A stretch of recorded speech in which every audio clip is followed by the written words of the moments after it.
When we hear, see, experience, or read, or, go through different circumstances, our brain is programmed to just absorb information and content without actually analyzing and asking ourselves. People who absorb content or information from an emotional standpoint are people who take on truths that are being communicated as their truth because of how it makes them feel emotionally. And when you absorb content from an emotional standpoint, it makes you a sponge that has no boundary, because as long as you feel good, your brain interprets that information as truth, and that is dangerous.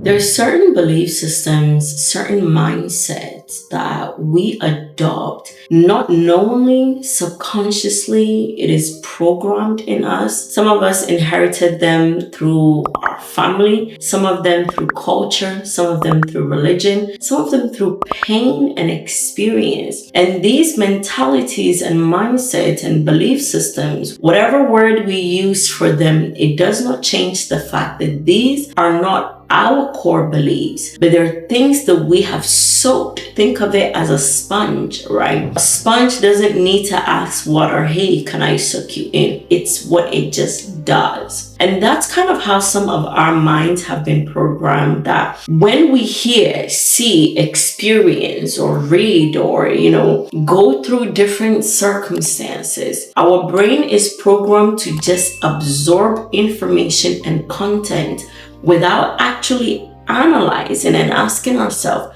do I actually believe this, or am I consuming it from an emotional or a religious or an intellectual standpoint? What's the difference between these three? People who absorb content or information from an emotional standpoint are people who take on truths that are being communicated as their truth because of how it makes them feel emotionally, because maybe it validates what they're feeling or it invalidates what they were told. And when you absorb content from an emotional standpoint, it makes you a sponge that has no boundary. Because as long as you feel good, your brain interprets that information as truth.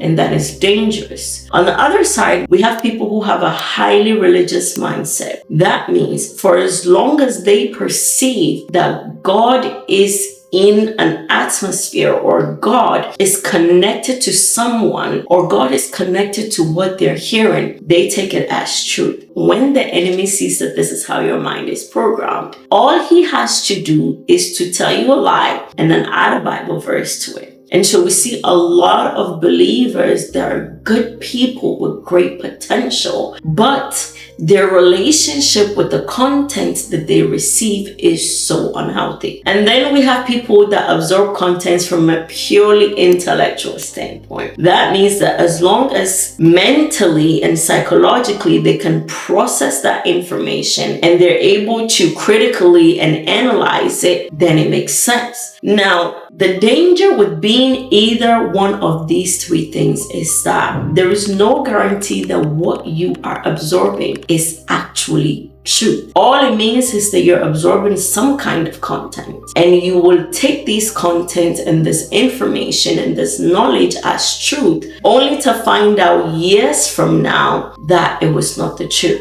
So in today's episode, I want us to dig a bit deep at the kind of mindset that people have assumed as being one of these three kind of absorbers that I mentioned to you. And then I'm going to teach you how to interact with content in a way that is actually healthy. The first mindset that we are going to get rid of is the dependency mindset. A lot of people have been programmed to depend on other people, and that is not the way. This is not to say that you shouldn't want to be around people. This is not to say that you shouldn't ask for help. I'm talking about a belief system where inherently you believe you are incapable of doing anything, and that if anything in your life is going to be achieved, It is going to have to come from outside of you. That mindset is a victim's mindset. It makes you a slave. We often hear in the religious sector,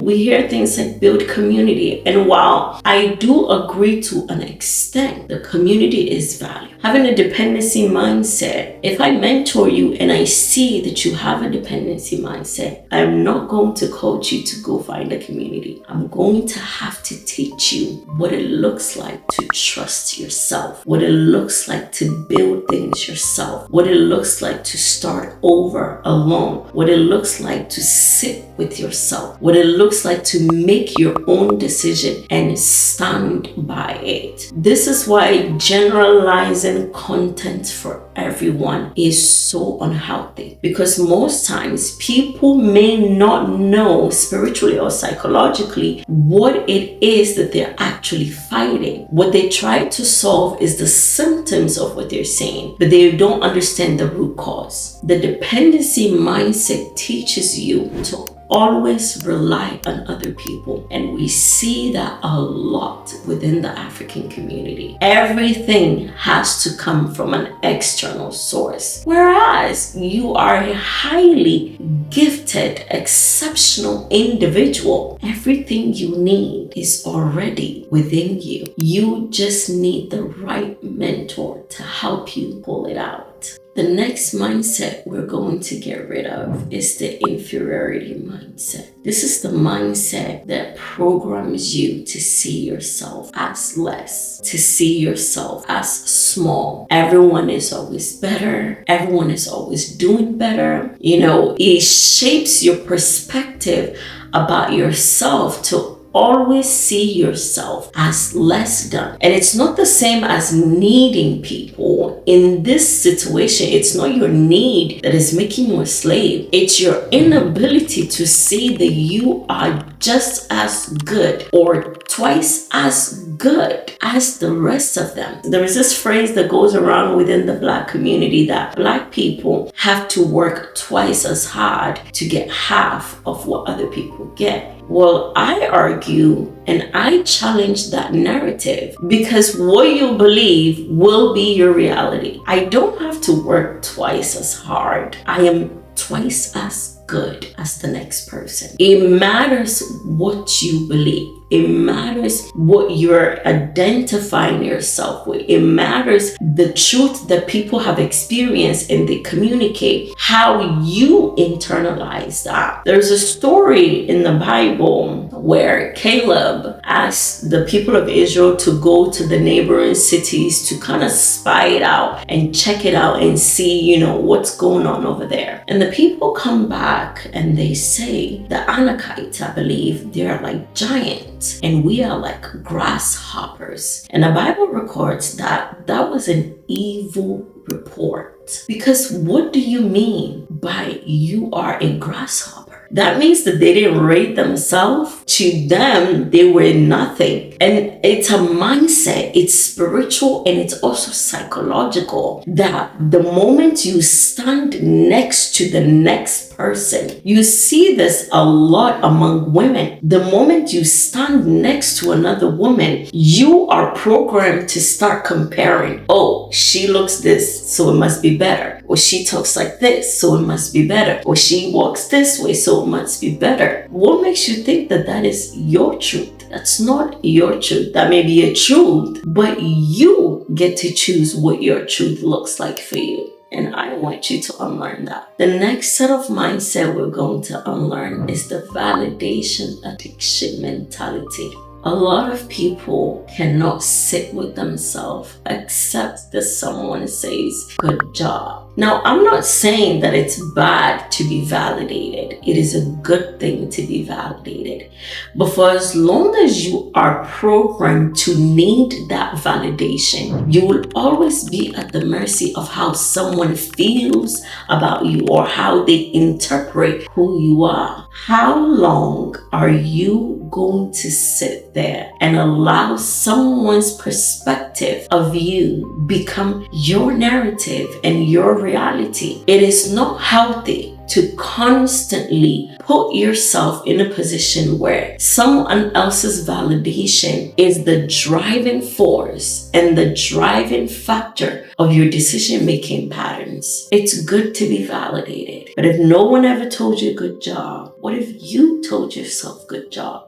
How is that not enough? Remember, you are twice as good. That is enough. The next mindset we are going to unlearn is the fragmented pattern mindset. We live in a world where everyone is wanting to identify with a group. Our world is so divided, is so fragmented. This is the Africans, this is the Yorubas, this is the Fantis, this is the Ashantis. While it is so unique and important to know where you're from, it is a valuable thing to be able to connect to your origin of birth. That is not your complete identity. And what most people don't realize is that what you identify with, you absorb their limitation. So if you solely identify with this race and this gender and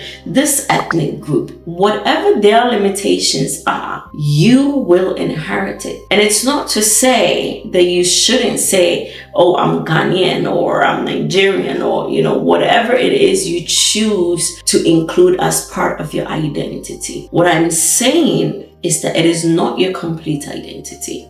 Don't be part of the fragmented communities that we have built within our nations and within our world. If you go to Africa today, there are so many communities, so many languages, so many ethnic tribes, so many chieftains and all these things. And we pride ourselves in that. But I argue that the truth is none of them really matters anyways. What matters is who you say you are. And the danger of identifying yourself to an external community without actually knowing who you are internally or cognitively is that you do inherit their limitations. You inherit everything that makes them good and everything that makes them not so good. Unlearn that. The last mindset we're going to unlearn and deprogram is the spiritual displacement mentality. A lot of believers are spiritually displaced.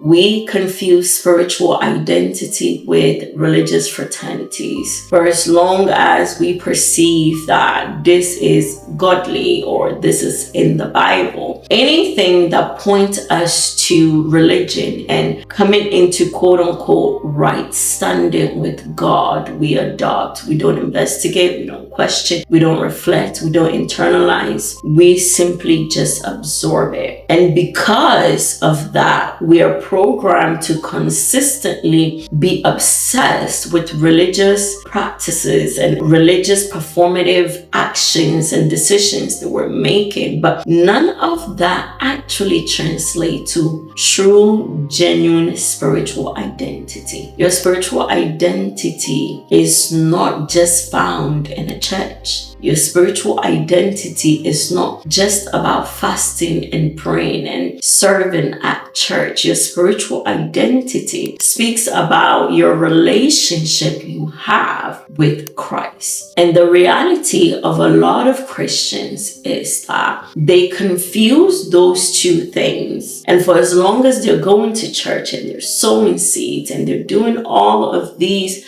external performative activities, they think that spiritually they know who they are. And over 80% of them have no idea who they are actually supposed to be. Now, these patterns are not just all the patterns, but these are the most common ones that I see in our world. When I coach people, at a minimum 3 of these are going to show up. Now, the goal is not necessarily to pick your brain apart and to feel bad about things. The goal is to deprogram your mind in a way that these mindsets and belief systems no longer have a place in your life or as part of your identity. And that's exactly what you'll be able to do at the Catalyst Global Academy. It's a fully online platform designed to give you monthly content, videos, courses, workbooks, resources to consistently help you deprogram your mind. There are 4 schools within the Catalyst Academy: faith and spirituality, personal development, leadership, and then we have mindset and transformation. Every month I release videos, courses, resources that is designed to help you grow, that is designed to help you unlearn, that is designed to help you deprogram the limiting beliefs and the narratives that you have adopted without your permission. If this sounds like something that you'd be interested in, the link is in my bio. Make sure you check it out, enroll, and I'll see you on the first day of school.